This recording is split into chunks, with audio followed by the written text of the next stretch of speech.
Welcome to a brand new episode of Seize the Moment podcast. And today we have a very special guest. We have Ilan Stavans. He's the publisher of Restless Books and the Lewis Sebring Professor of Humanities and Latin American Latino Culture at Amherst College. His books include On Borrowed Words, Spanglish, Dictionary Days, The Disappearance, and A Critic's Journey. He's the recipient of numerous awards and honors, including a Guggenheim Fellowship, Chile's Presidential Medal, the International Latino Book Award, and the Jewish Book Award. Stavans' work is translated into 20 languages, has been adapted to the stage and screen, and he's also the host of the NPR-affiliated podcast In Contrast. And his new book, available June 30th, is called A Nation Wrestles with God, American Prophets, Philosophers, and Firebrands.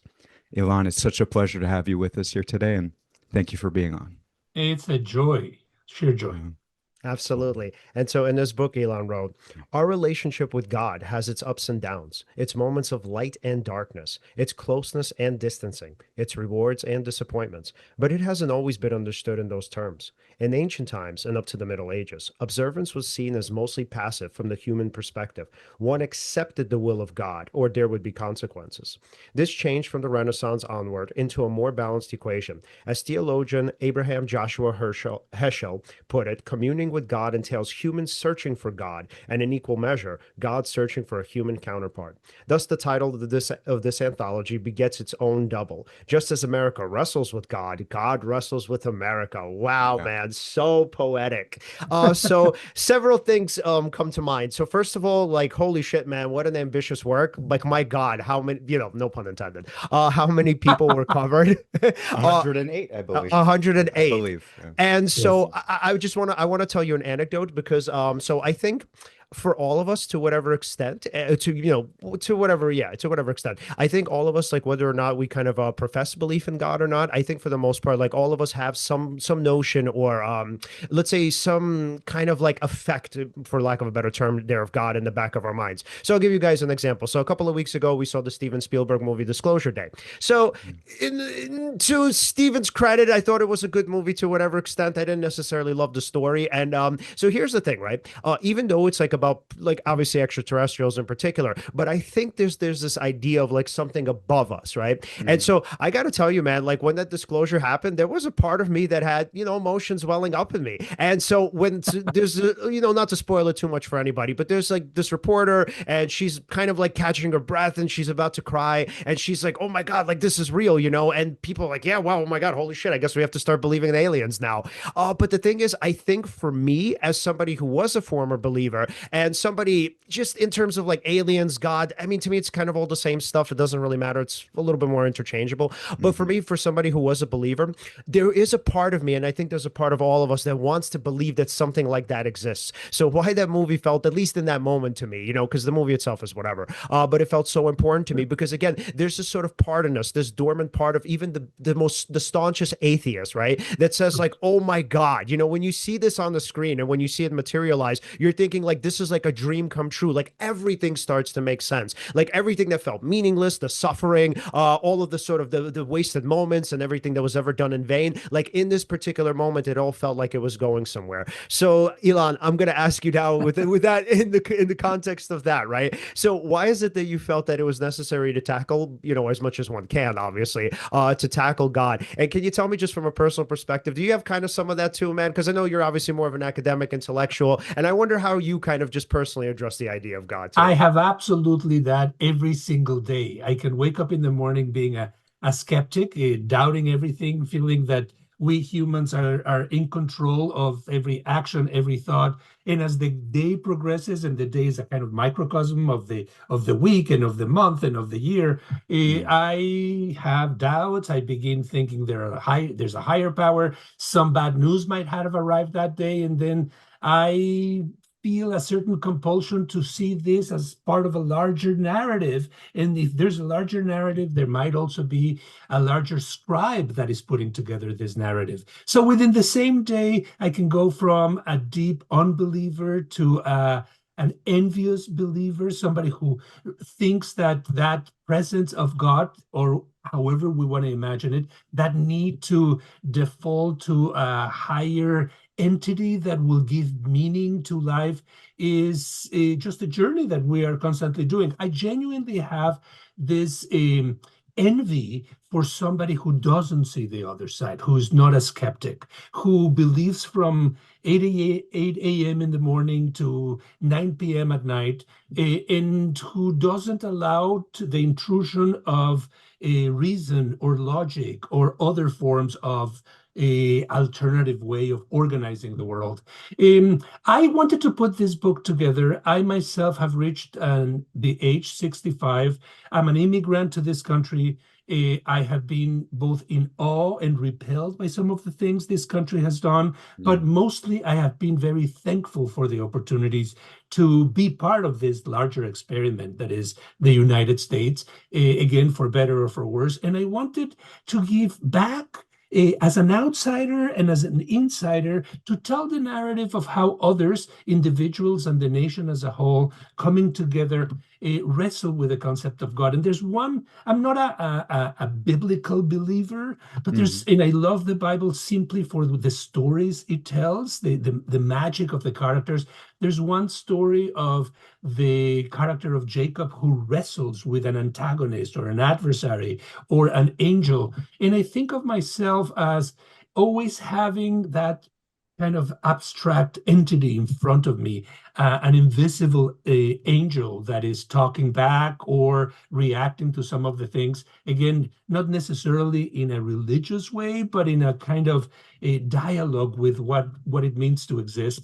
And so it's been just a superb journey to look at how Americans from before the creation of this country in 1776 to the present have wrestled with different ideas, and how a country that has 340 million people with all the religions of the world, or the languages in the world, all the different backgrounds in the world, can still feel like a nation reacting to one or a plurality of gods, as we try to find some kind of consensus of who we are.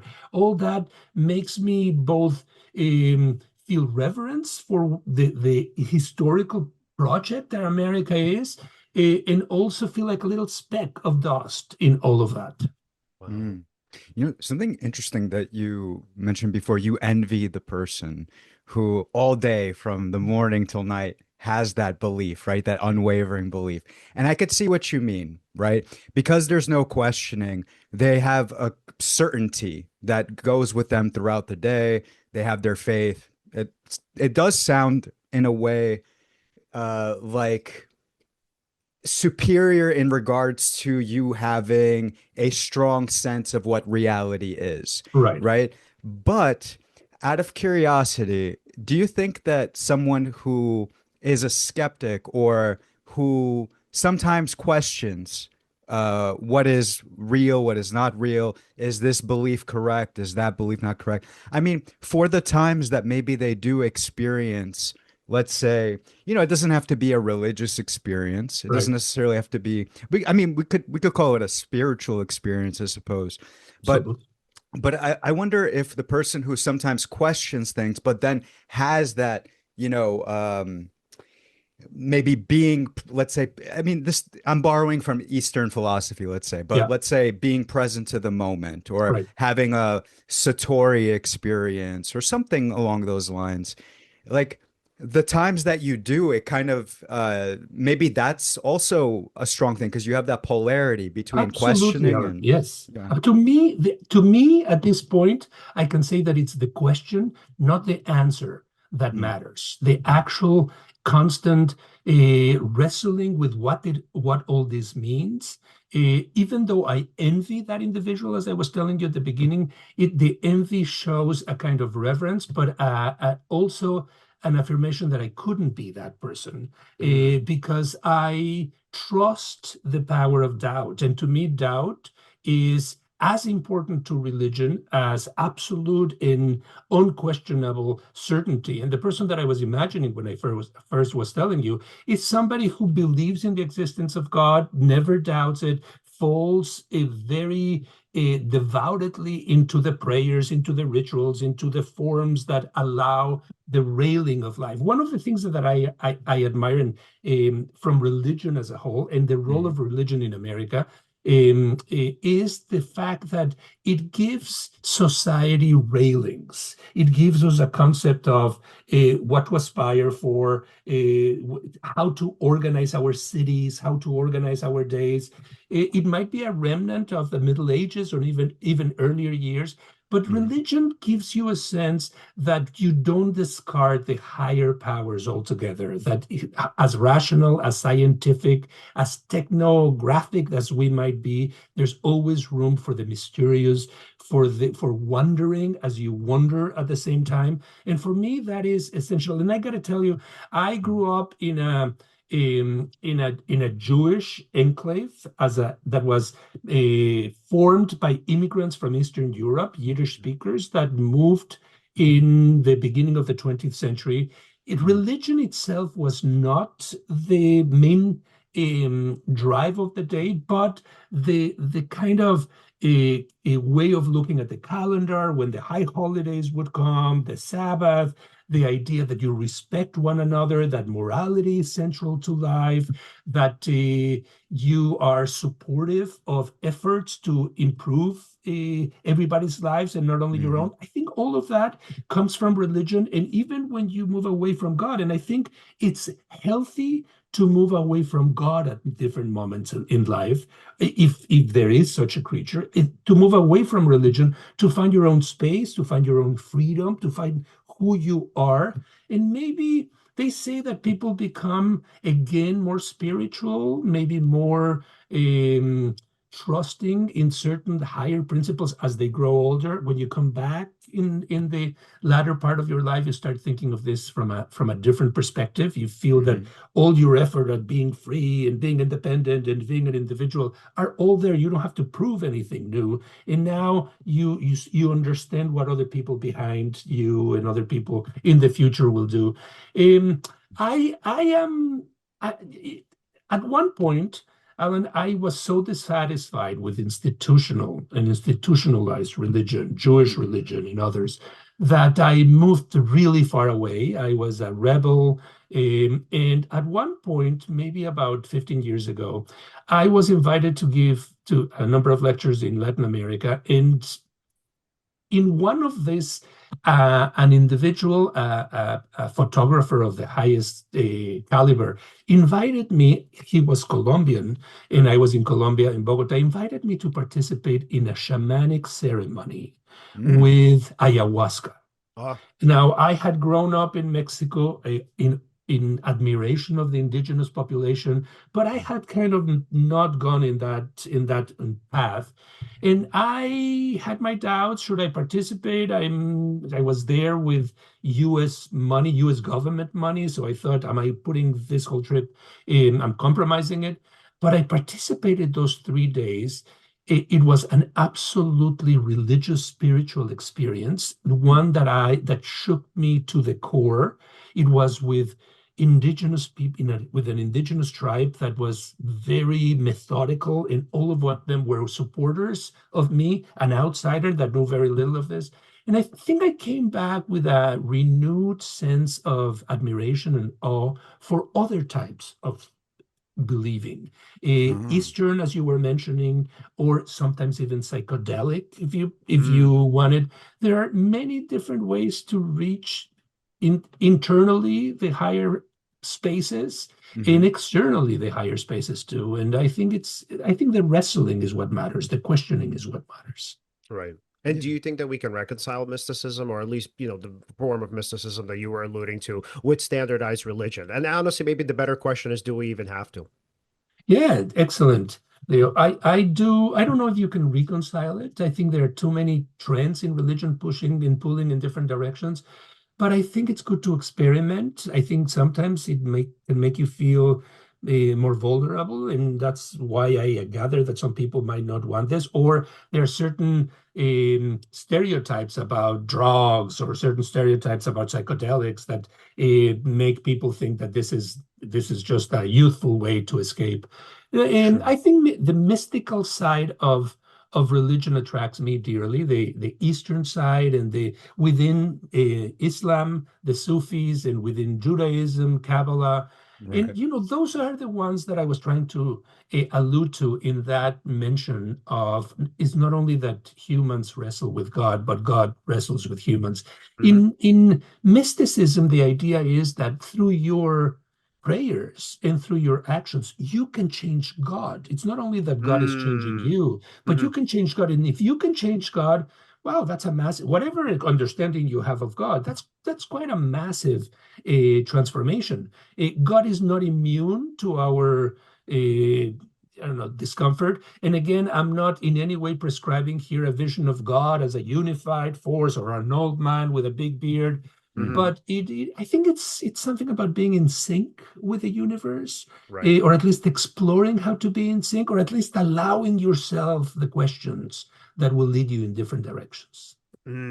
What I love so much is, kind of, I guess, more so now in modern culture is that there's this sort of pushback against like what God is, God's demands. So, what comes to mind, and, people might have not liked this movie, which I understand. I actually loved it. The Ridley Scott movie, Exodus. Do you guys remember that with Christian Bale from a couple of, I know what movie you're talking about. I actually did not. Oh, okay. So I actually really love this movie. So there's this there are several great scenes in it. But again, the movie itself, just like the Spielberg movie, it's fine. But they're just such profundity in it. Even though, again, like, you don't have to love the whole thing, but whatever. But the point is to say, so like, obviously we know the story of the burning bush, but in the movie, God appears to Moses as a little boy, right? So, and there's some sort of lineage from the Bible for like of that. So it's not completely made up, right? But so essentially, like, God appears as a little boy, which is actually super interesting because, here's Moses, this grown man, and he has these ideas and ideals or whatnot. At the time, he's kind of like, he's sort of, he's oppressing the Jewish people essentially because he's working for the Pharaoh,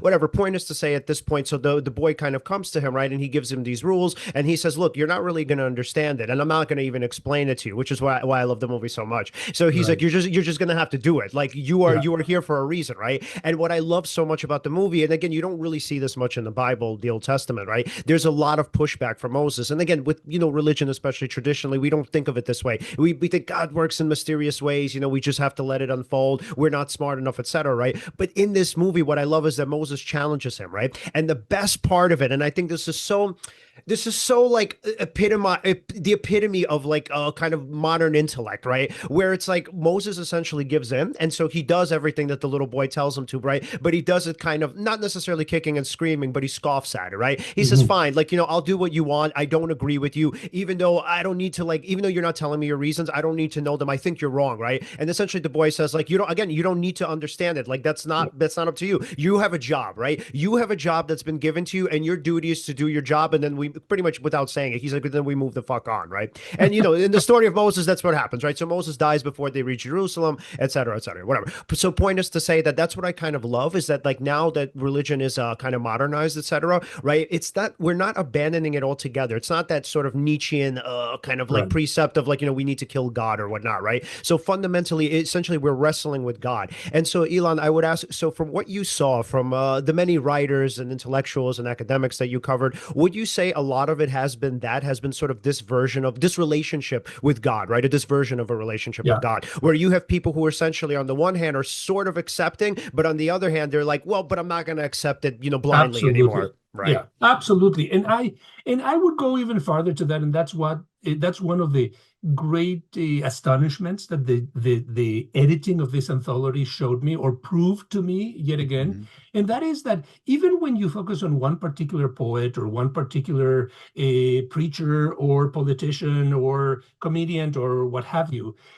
what they say when they are young might be very different to what they say when they become middle age or when they become old age. So it's not as if Nietzsche or, I don't know, Stephen Colbert have one answer to this larger question of do we believe or we don't believe. They will themselves have gone through all kinds of odysseys in order to reach the answer for that particular day. And I like the idea that you were mentioning connected with that movie, The Exodus, of accepting that you might not fully understand something. And that, I think, at least to me, a hyper-rationalist, a man who wants to understand how things work, it can be humbling How about realizing that there are certain things that we will never fully understand, that we're part of larger currents where our own freedom might be compromised, and that is part of just being human and relating to one another. We are such freaks in terms of wanting control of everything and wanting to accumulate not only earthly possessions, but knowledge, knowledge, knowledge. We want to know everything. That is the greatest, and that is the image of the Tower of Babel going up and wanting to control, even tempt God, whatever that might be. For me, the recognition of the limitations, of the fact that there's contradictions, that there's doubt. And again, to me, doubt is the mother of intelligence. Without doubt, you go nowhere. Is central to this other quest that is so important, that is the quest of sharing elements with others that have to do with the supernatural or the divine. And for me, what the book shows is that this country has Muslims and Jews and Buddhists and Hindus and atheists and agnostics, and we're all on the same boat, wondering what we're doing in it, and sometimes sharing some comments, sometimes laughing at one another. Ultimately, there's no answer to this. It's just the sharing of the trip together. I love that. In regards to atheists in particular, I mean, technically, you answered it. We still, struggle with life, finding meaning and such. But still, I wonder in regards to atheists, I mean, generally speaking, they staunchly believe that there is no higher power, there is no God, it's all made up. Maybe some would even go as far as to say, it's meaningless, essentially. So I know you talk in the book about how they also wrestle with God.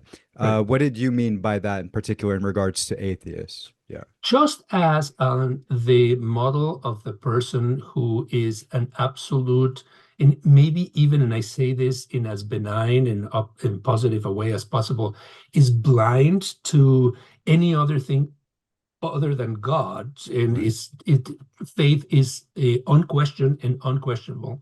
I think on the other side of the spectrum is the atheist who is adamant about not believing in God or not believing in anything that is higher.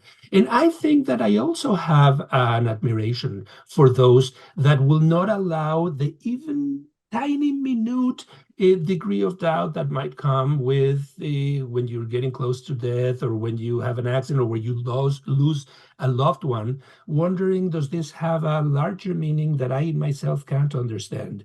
They can be as strange and as fanatic as the hyper-religious one. I mean, God certainly has been used to propel people into war, and so has the opposite. The atheist saying that everything that has to do with the religion has to be destructive and undermining.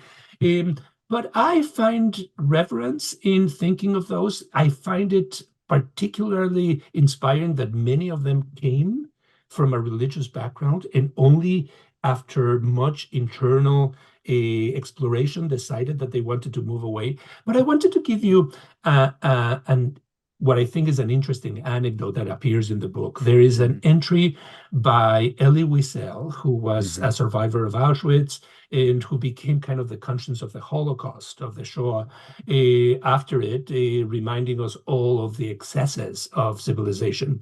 He mostly wrote in novels and memoirs, but he wrote a bunch of plays, and one of those plays is the one that I excerpt in the book, and it has an astonishing premise. In Auschwitz, in the barracks, the last night, many of them are going to be taken to the crematoria and are going to be killed. The prisoners decide to put God on trial. And there's the side of the prosecution, there's the side of the defense, and then the rest are sitting and hearing the arguments in favor. Has God forgotten God's creations? Has God become too silent? Has God become a buffoon that is clownish, that started something and then kind of ran away from it? How to see God? Is God guilty of the extreme to which we are all God's creations at this point being pushed to? And after much debate, it finally comes to the climatic moment, And then all of them establish that God is guilty. And the minute after they decide that God is guilty, both the believers and the atheists start praying. Praying because of what they just did themselves, which is a rejection that might generate doubt or might generate. But you know how often this statement of the atheist and even the agnostic of "I don't believe in God," thank God. It's there's always a kind of duality there, and I Right. think that play by Elie Wiesel makes that big statement that even in our refutation, we might still have a certain doubt that will be carried over of what if. Yeah. Wow. Yeah. And then, just not to speak for all atheists, but I am an atheist, but not to speak for all of them. But I would say, like, fundamentally, I think all of us, maybe to some extent, I mean, whatever. Let me just speak for myself. I would say from from a personal perspective, I actually do hope that I'm wrong. So, like, that's why, again, disclosure day in that moment, meant so much to me. And, our friend Liz is super into aliens. But, like, the thing is, there's a part of me that actually hopes that she's right. Whether it's God, whether it's aliens, honestly, hopefully it's both, right?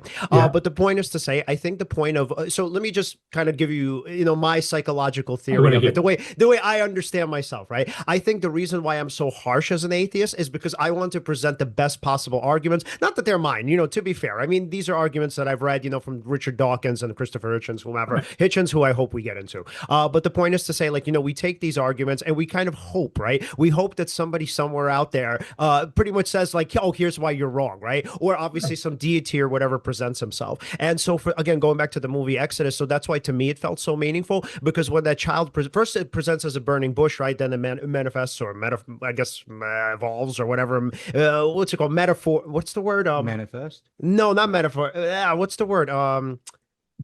Whatever, transforms, I guess, whatever, transforms. So the bush transforms into the child, right? And again, there's this emotional moment for me because I'm like, oh my God, like it's God, So fundamentally, I think, at least for me as an atheist, there's definitely a strong part of me that's not just the doubt. I would say, if anything, I would say the kind of intellectual part is the one that's sort of, it's sort of more evident, but then the part of me, it's more hope, right? It's not that there's doubt. It's not that, so this is what it is. It's not that there's doubt that I'm wrong. It's there's hope that I'm wrong, right? Which I think are two very, very different things. Yes. So when religious people, when they say, like, oh, as an atheist, the reason why you're so militant is because, and I mean, I'm not saying it's a bad argument, but the reason why you're so militant is because you're trying to silence that inner doubt, right? I actually don't think that that's right. I think for me, at least from my perspective, the reason why I'm so militant is because I'm throwing the ball in your court and my hope says do something with it, right? Just prove me wrong. Yeah. I have something to say to this. So, it's interesting. In each kind of discipline or philosophy or religion, there's different language used to kind of describe some of the same things or experiences or connectedness. For example, even like if, let's say, we took the atheistic, perspective, we have words in, let's say, in science, flow state, peak experience, for example. Funny enough, even if someone who has that experience, who's an atheist, wouldn't call it a spiritual experience, wouldn't call it, being connected to something higher, regardless, if they're experiencing that thing using different language, does it matter what tools we're kind of arming ourselves with in order to describe what's happening? Like, I almost feel like even, the most staunchest atheist has probably had one of those kinds of experiences. Even if so I know I keep borrowing kind of from Eastern philosophy, but even something like, just generally speaking, being present to the moment. Okay, I understand that if you're not aware of that term or how to describe that experience, somebody is hearing that for the first time, they might not understand. Okay, it's like it's when you are completely enraptured in what's going on in front of you, or you're vigilant. Not necessarily any thinking going on. Different people will describe it in different ways. But people normally, even if they don't know these kinds of terms, kind of oscillate or vacillate. You could say both. They go between, being in maybe their standard mode versus, being present. And I don't know. Yeah. I love how this conversation is going, and I love the reflections of each of you guys. I want to add one more dimension into this Yeah. concept of experiencing the moment in full and what that might or might not do. Right. I have all kinds of thoughts that were crossing my mind when you were speaking. One of them is that it often happens that you are in one of those very intense moments that you think you're fully there. And the moment all that becomes sediment in your memory, you kind of accumulate it and you look back a week later or a year later, that experience remains very palpable, very powerful, but it has acquired new tints or new perspectives because now it is being remembered. And what that thing of the moment is about leaving memory out and experiencing things right there. So the tension between how you remember one of these intense moments and experiencing the moment in and of itself might be really provocative and pushes you to understand sides of yourself that go in different directions. But there's another conclusion that I've reached, Alan, maybe in after putting together this book, and that is that finally, and maybe in a reductionistic way, there's nothing in this book but words, only words. And ultimately, what we do with religion, and even when we try to experience the moment at its fullest, in the end, the attempt at articulating it, at expressing, running out of words, coming up with a new word, might be either the best crystallizing opportunity that we have for that shaking experience, or might be one step that we're taking away from that because we're trying to narrate it, we're trying to explain it. And one thing you can't do in that moment of living fully right here and now is narrated at the same time. You want to forget that your mind is putting things in word. So I love at many moments in the research that I do, the power of silence. And I am angry when religion steals silence away from society. And that is in part because religion does offer you a moment of contemplation or a retreat far away from the noisy life. And we live in big cities or we live in transit, and the actual agitation is what defines us. It's certainly in modern life.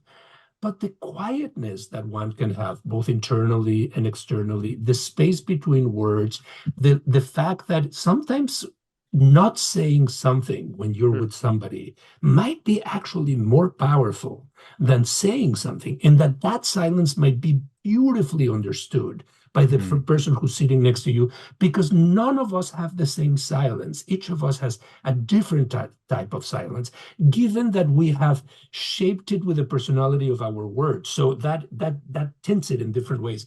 I like how at various moments, different authors that are in the anthology say, well, I come short in ways of describing this, and I might resort to not describing it, to simply stating that it happened, and that the silence that I have should be understood as large, but it's all of ours, and it's not mine alone. Wow. You know what you reminded me of as you were saying that? Again, borrowing from, Taoists, but the Tao that can be named is not the real Tao. Like any story that you try to narrate about that Right? experience We need doesn't tell the story. Yeah, stories so much. We can't yeah. live without story. But being without story for a little bit can be both frightening and also can be enlightening, because Yeah. you're seeing yourself in something under a new light or in a new trend. Wow. Is there actually any so I know again we have over 100 different entries in the anthology, but is there any particular one or set of, selections that maybe you really connected with? It's really hard to say this. There are some, to answer your question, your wonderful question. There are so many that I adore, so many that I hope people find only as an opportunity or a window or a door to go deeper into that author and read them. I like the idea of an anthology as a portable library that has all these snippets in that people can organize in their heads in different ways. I love the poems by Emily Dickinson that Mm, show up in the book. I love the songs by Lana Del Rey. I think that pop culture is actually a way where we explore a lot of religion these days in songs, in the movies that you were talking about, Leo. I think that Disclosure Day is a movie by Spielberg that has to be seen next to Close Encounters of the Third Kind. And he mhm. did that when he was way younger. Now he's doing this one also about aliens. Is it possible to say that he has changed his view of what Mm. aliens are or the wonder that we have?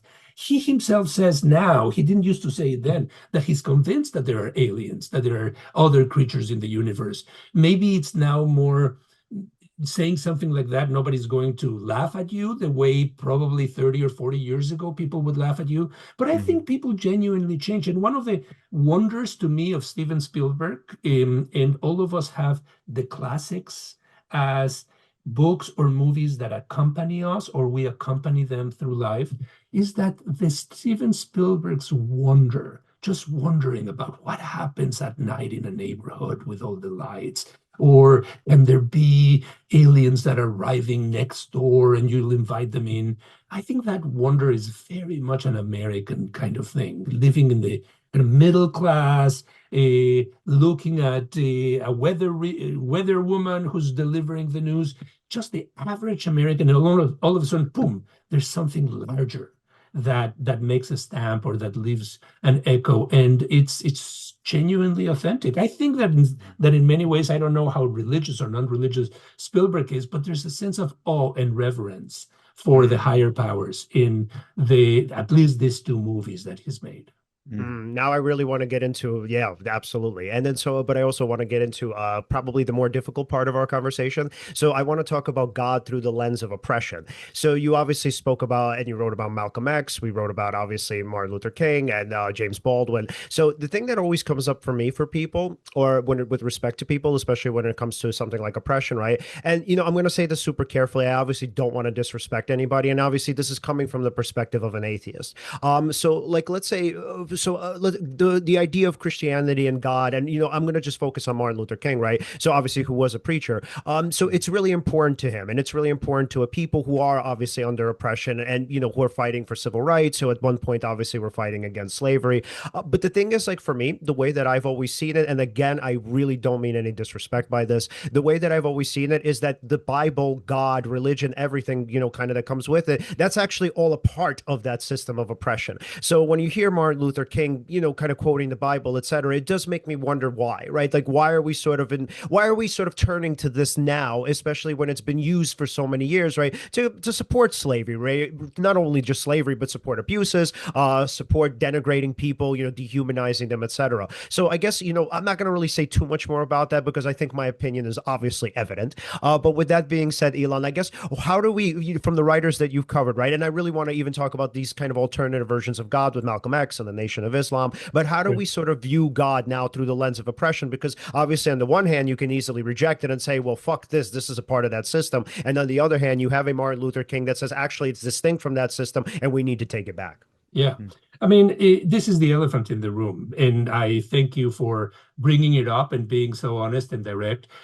God, clearly in the Bible, in many other documents, scriptures as well, God can be seen as a warmonger. And there are numerous moments in the Bible where God is absolutely immune to the death of thousands of people, and he wants more death, he wants more blood, he wants to prove that the chosen people can be superior to everybody else at the extreme of being supremacists. Mhm. And God and religion go there in the worst possible way. It's all about power, it's all about oppressing others, it's all about showing that you are the chosen and nobody else is going to come close. And this is without any hesitation a shameful and very painful aspect of religion. And unfortunately, it's one of the most prominent because it is religion. And we have seen it in the last war with Iran, where the president or the entire administration could say,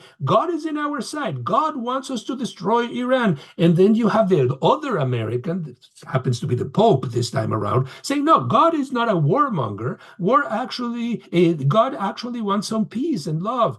And certainly the Christian or the Catholic God is not always on the side of love, although the Gospels want to promote that view.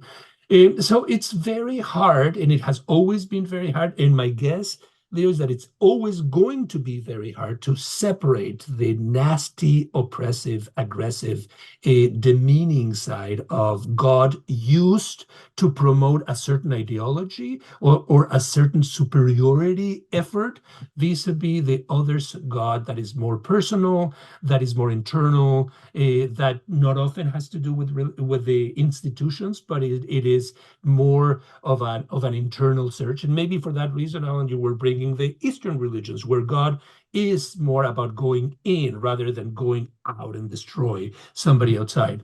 At the beginning, I had myself doubts, should I put a book like this? Because it's impossible to separate those two sides, the oppressive side and the kind of insightful and illuminating side. But it's an aspect of politics and it's an aspect of religion that I think are always going to be featured. I don't believe oppression is at any point going to be eliminated altogether, though I wished it's the hope that you were talking about, the hope of a better future. And I find it absolutely revealing that figures like Martin Luther King or Malcolm X or Abraham Yeshua Heschel or Thomas Merton are struggling with those two sides and marching in favor of peace, though they know that they come from religions that can be warmongering. Unfortunately, this is worse at our time. I don't know if worse, it's always bad, but we are at a time of atrocious bellicose fighting where the image and the word of God is used in order to advance what America might be doing in the world or what other ideologies might be doing in the world. But the truth is also that there's never been and there never will be an ideology or a system of thought that doesn't have its counter side embedded in it, the counter ideology or the counter system of thought. And all ideologies at some point become cartoonish, and all religions at some point have to wrestle with the excesses of how God has been projected to destroy others in search of kind of protecting us as superior. Sad part, but I don't think that eliminates in any way the genuine desire to try to understand our place in the universe and the questions that we ask of who we are in this larger narrative that we call humankind.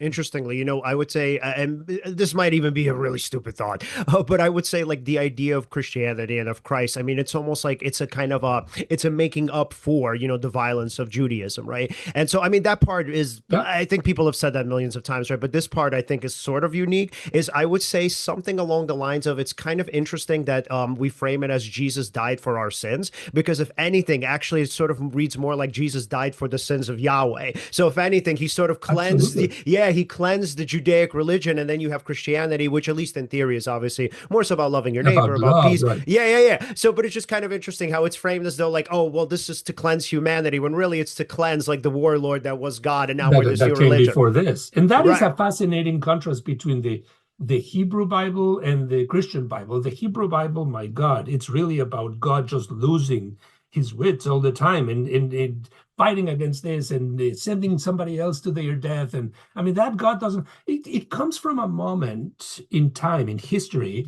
where the idea of death was very different. The idea of sacrifice was very different from ours. And we have to, at least to some degree, keep that concept of how different perceptions of the integrity of human life. And then you have the Christian Bible, and the Christian Bible is all about love, but I agree with you. It's only about love because of what came before. It's a refutation of the excesses of, and scriptures can be absolutely destructive, like maps for annihilation of others, or scriptures can be kind of magical moments of revelation for individuals. It has that polarity, that contradiction, fascinatingly. Ooh, so I want to ask you a difficult question, and this is obviously personal to you, so there's no real right answer. But I do wonder, do you feel like making scripture sacred has actually, in some ways, kind of tainted or made religion worse, or do you think they need to be in order to be sustained? That is such an interesting question. I let me try to tackle it. I find the fact that a certain book can become sacred fascinating. The difference between reading a sacred book and a non-sacred book is that supposedly the sacred book was either written by God or by a messenger from God, so that you are reading the words of God in human language in that book, and you can't change anything because those are the words of God. Now, when I read Shakespeare, I think this is sacred, but Mhm. people have changed Shakespeare over time and they correct him and they put footnotes. But changing a word of Genesis 1 or Exodus 25, oh, that can result in your death. Whereas other texts that for me are absolutely sacred, Don Quixote is sacred by Cervantes. 100 Years of Solitude, the poetry of Emily Dickinson is sacred. To me, is sacred. I can't think of the world without it. But I wouldn't be. I mean, if you need to change something in Don Quixote, that's fine. So, what makes a text sacred is the kind of reverence and awe that an institution has put on it. I think that sacred books can sometimes be misread and hopefully misread because we are always bringing our interpretation to any text at any time, and we can't read exactly how God wanted it, so we will offer an interpretation of that. I maybe if the world didn't have any sacred books, but it then would need to have no sacred places, no sacred images. And it's interesting at the very least to see the legacy of the sacredness in what we've inherited and what we push over. I don't think that religions are over in the sense of, I think new religions are being created now. I think new scripture is being created now. I think new rebellions, because this is an ongoing internal struggle Yeah. of humankind. And so you can have the Mormons in America coming up with a new religion when we thought that all religions came from the past, from the Middle East or from the East in this way. No, no, no. I think we're all still wrestling with many of those things. Wow. Yeah, and something that's sticking with me the entire time, like I'm actively listening, but also at the same time, I can't stop thinking about this. Earlier, when you had mentioned not only are we wrestling with God, God's wrestling with us, and in regards to mysticism, like there's also, it's not that God is just changing us, we're also changing God. And what you just said makes me think of that even more, Yeah. especially in regards to your oppression question too because I, kind of like I mean this is going kind of I don't know why I'm thinking of this, but I'll go this direction anyway. So there was comedian Richard Pryor, and Okay. when he would make jokes, he would use the N word in the jokes. What it did during the context of that time is it took away the sting of that word. You took something that was I wouldn't call it sacred. What's the I don't know the inverse of Yeah, yeah, yeah. sacred, I but it's understand. something that What's it's a taboo dehumanizing? Right, word. right, right, right. Taboo Mhm. word. And he started to take out all Right. the venom from it. I feel like also figures like Malcolm X, Martin Luther King, or even we also have people now, as you mentioned, who are also having their own current Right. struggle or wrestling. I feel like they're also removing the venom and kind of reframing Yeah. religion or Yeah. spirituality in a way that can work for people. Also, in the age of not to monologue too much, but also in the age of virality, right? In terms of online, like influencers or Right. podcasting and things. It's very fascinating. For instance, again, I know I keep bringing up Eastern philosophy. We Mhm. don't have to stick. It doesn't have to be this. It doesn't have to be that. I'm a student of all kinds of schools, but just it's fascinating to see how popular a lot of Eastern philosophical traditions or philosophies became in America since like figures like Alan Absolutely. Watts and Yeah. so on. You have like newer people. I mean, he's not so new now, but there's like Eckhart Tolle, for Yeah, example. yeah, There are other people emerging that are kind of like that, that kind of have a certain kind of following. Mm. Now, again, it can be something else, but it's interesting though. yeah. Some Oh, of I these find it. I ideas. find Yeah. what you're saying absolutely enthralling, and I Yeah. have two or three thoughts on this. Yeah. The first one is that Eastern religion, though we tend to think that it came during the '60s to this country, Alan Watts and others, Allen Ginsberg being Yes. absolutely Yeah. infatuated, the Beat Generation, the hippies. Um, Eastern religion made its way to the United States in the middle of the 19th century. Thoreau, who wrote Civil Disobedience, Emerson, who was a great and philosopher and preacher and thinker. Uh, Schopenhauer.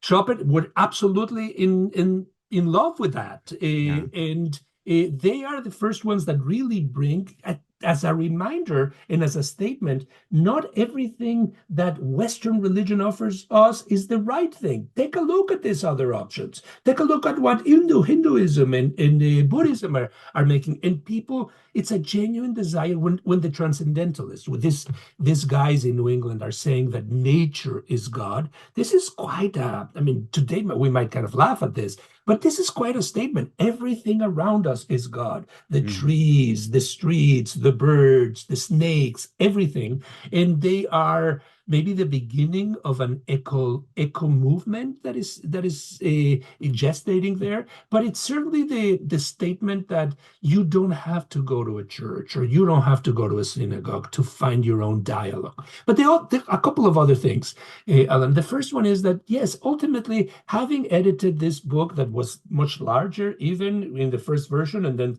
kept on shrinking, it's all about one word, God, G-O-D. That word, three letters, what does it mean? Why do we choose to use that word to this? Are there better words to define this larger entity than this very abstract and very brief word? How did it evolve from other languages and from other religions? And you come to the conclusion that everything is so arbitrary. I mean, we are today on say on a Sunday or on a Wednesday, and we call it Sunday or Wednesday because it has been a social convention, but it could be Tuesday if Right. everybody had changed their minds, or it could be not 1:30 or 2 o'clock, but it could be 17 o'clock or Mm. 26 o'clock, whatever. Hmm. We always Hmm. decide in those conventions and then connect them with God, because God had 7 days that he wanted to organize the world, and the whole rhythm of.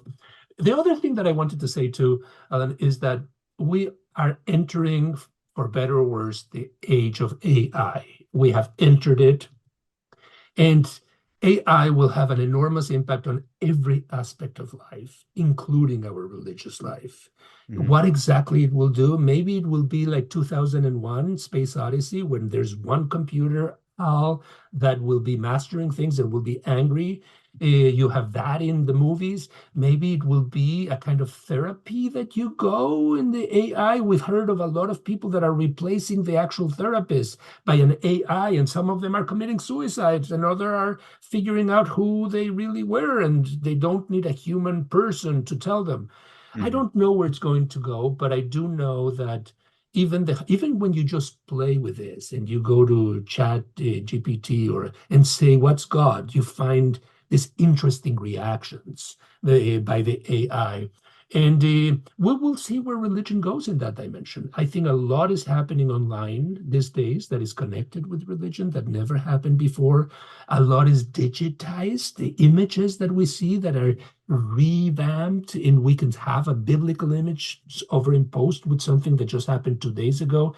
Hmm. Remember, none of our ancestors ever saw that juxtaposition the way we are seeing it day in and day out. So where are we going with all this? Nobody knows. And nobody knows if God likes AI or doesn't like AI, or if God Mhm. is AI, but certainly it's going to be a major, major component of how are we going to think about ourselves in the universe in the future.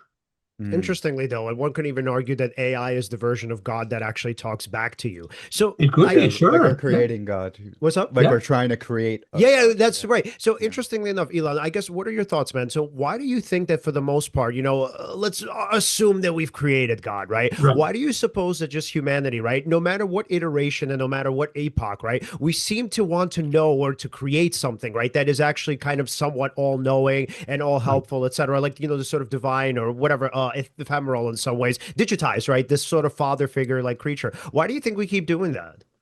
I think we keep on doing that because we dream of doing that ourselves, to know Mm, it, know all and control everything. And we at some point realize our own limitations. I think we keep on doing that because we have something that other creatures don't have, or at least the majority of creatures don't have it in the way we have it, which is consciousness. And consciousness is a rather volatile and dizzying effort to try to understand who we are in time and in space, and in falling and coming short, and becoming a wretched individual, and figuring out what matters and what doesn't matter is always going to be an ongoing aspect. We need some kind of authority that we project these things, because we ourselves don't believe that that authority can fully come from us.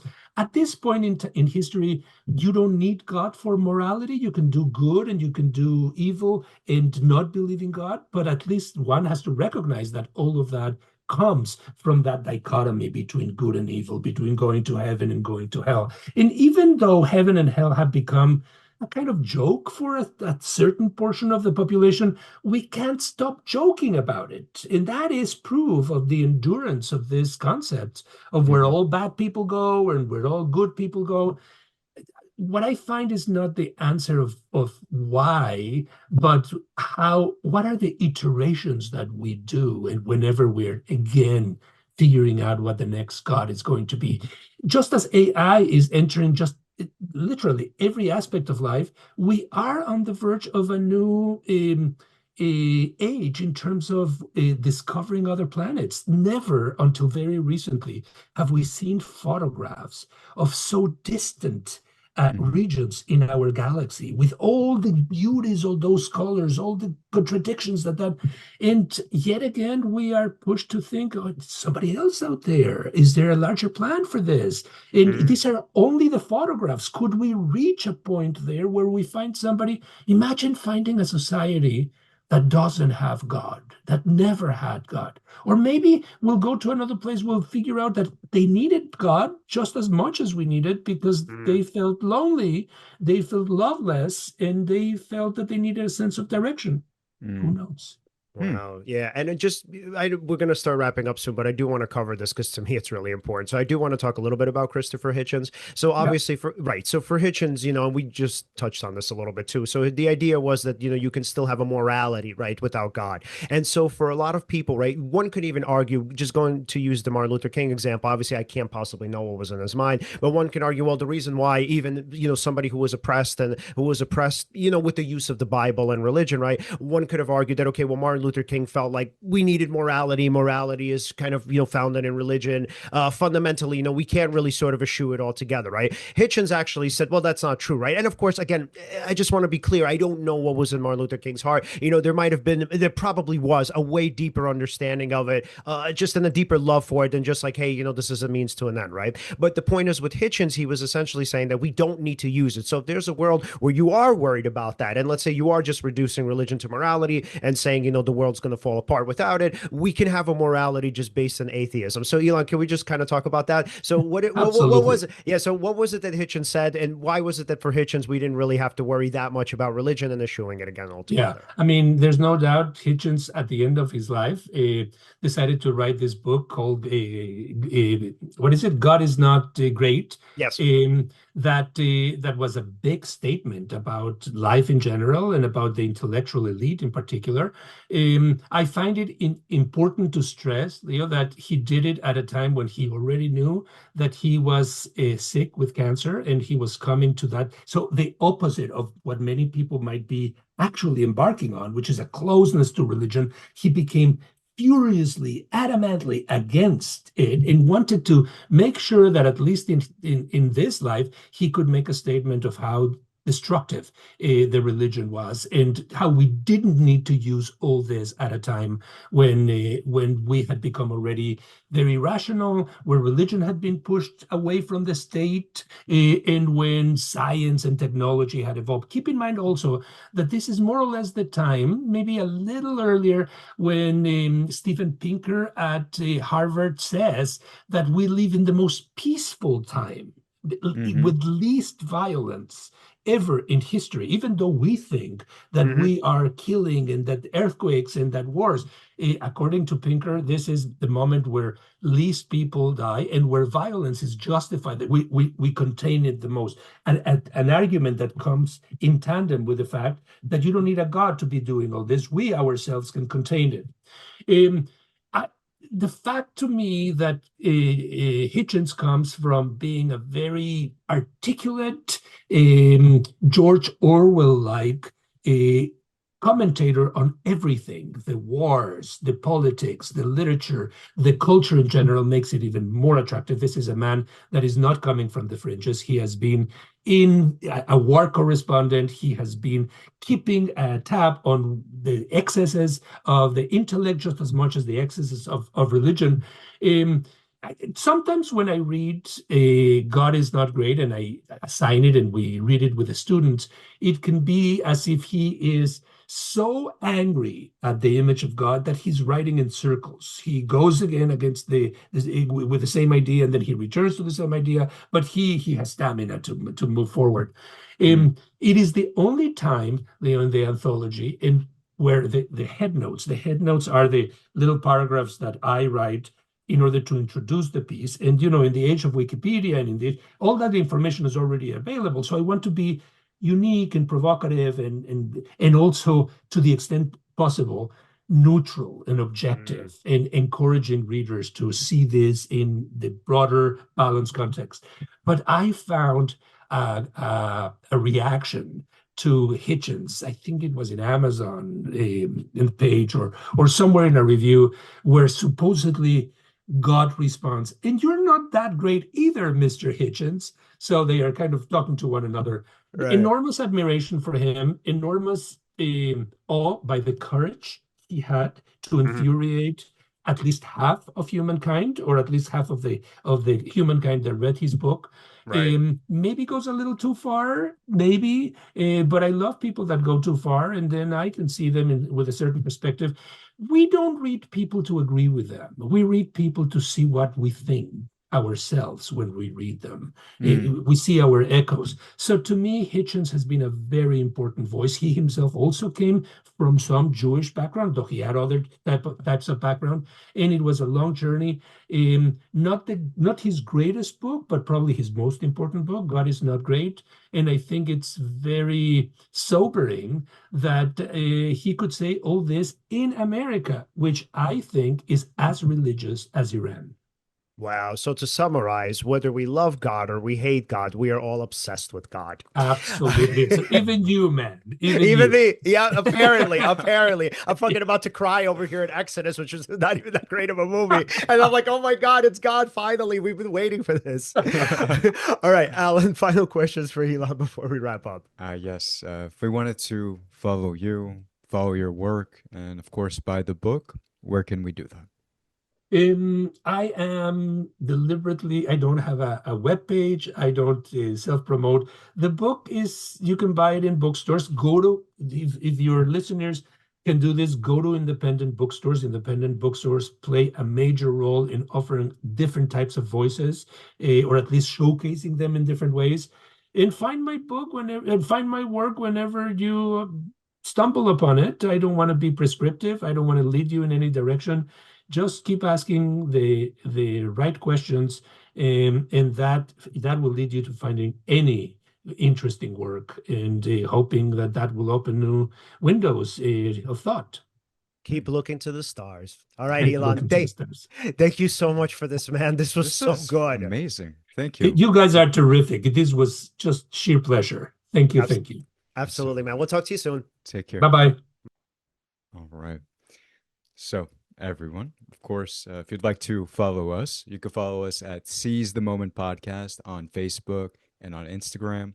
on X, where it's C's_podcast. Like, subscribe, hit the bell on YouTube. And again, thank you so much for watching, and see you next time.